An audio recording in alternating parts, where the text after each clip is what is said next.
देशामध्ये herbicide tolerance BT अर्थात HDBT या तंत्रज्ञानाला शासनाने मान्यता दिलेली नाही, परंतु अवैधरित्या बरेच लोक त्याचा शेतकऱ्यांमध्ये अवैध पद्धतीने वापर करायचा प्रयत्न करतात आणि अवैधरित्या वाटप करायचा प्रयत्न करत असतात.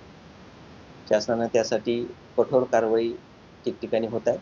त्याच पद्धतीची कारवाई आज आपल्या वाशिम जिल्ह्यामधला एक शेतकरी की सदर HTBT जी आहे असं संशयित बियाणं महाराष्ट्रामध्ये जेव्हा एंट्री करत होता त्यावेळी धुळे जिल्ह्यामध्ये एका ठिकाणी त्याची गाडी पकडली गेली आणि त्याच्याकडे मुद्देमालासह त्याला अटक करण्यात आलेली आहे. सदर इसमाचा मोबाईल नंबर आपल्याला मिळाला. सकाळी मिळाल्याबरोबर जिल्हा प्रशासनाने किंवा आपले जे जिल्हास्तरीय भरारी पथक आहे आम्ही त्या मोबाईलचा शोध घेतला आणि त्याचं जे काही कोणत्या दुकानाशी संबंधित आहे ते दुकान शोधून काढलं आणि तिथे गेलो. तिथे गेले असता लक्षात आलं की ते तिथून तोपर्यंत लंपास झालेले होते. त्यांचं दुकान तिथून आम्ही त्याला संपर्क करण्याचा प्रयत्न केला, परंतु त्यांनी त्याला दाद दिली नाही, उडवडीची उत्तरं दिले. त्यामुळे आम्ही मग पोलिसांची मदत घेऊन त्यांचं जे काही दुकान आहे गोडाऊन आहे त्याला आपण सील केलेलं आहे आणि तिथे नोटीस लावलेली आहे की जोपर्यंत शासनाच्या परवानगीशिवाय त्याला आता ते उघडता येणार नाही आणि पुढील कारवाई त्याच्यावर जी काही कायदेशीर कारवाई आहे, EC ॲक्ट असेल, पर्यावरण संरक्षण कायदा असेल, कॉटनचा कायदा असेल, या सर्व कायद्याअंतर्गत त्याच्यावर कारवाईची प्रक्रिया सुरू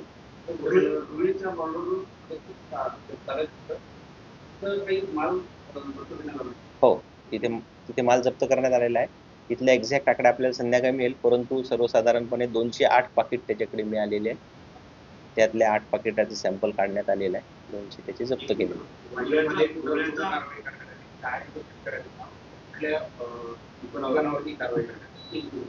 मंगरुळपीर तालुक्यामधलं शिवणी गाव जे आहे, शिवणी कोणतं गाव?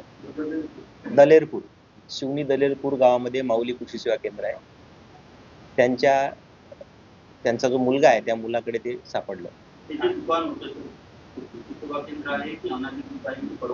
परवानगीचं कृषी सेवा केंद्र आहे आणि कृषी सेवा केंद्र धारक जो आहे त्या शेतकऱ्याचा म्हणजे त्याचा भाऊ, त्याच्या भावाकडे ते आढळलेलं सख्या विकत असावं. यानंतर कायद्यानुसार त्याच्यावर कारवाई होईल. त्याला जवळजवळ 8-9 कायद्याअंतर्गत त्याच्यावर कारवाई प्रस्तावित केलेली आहे.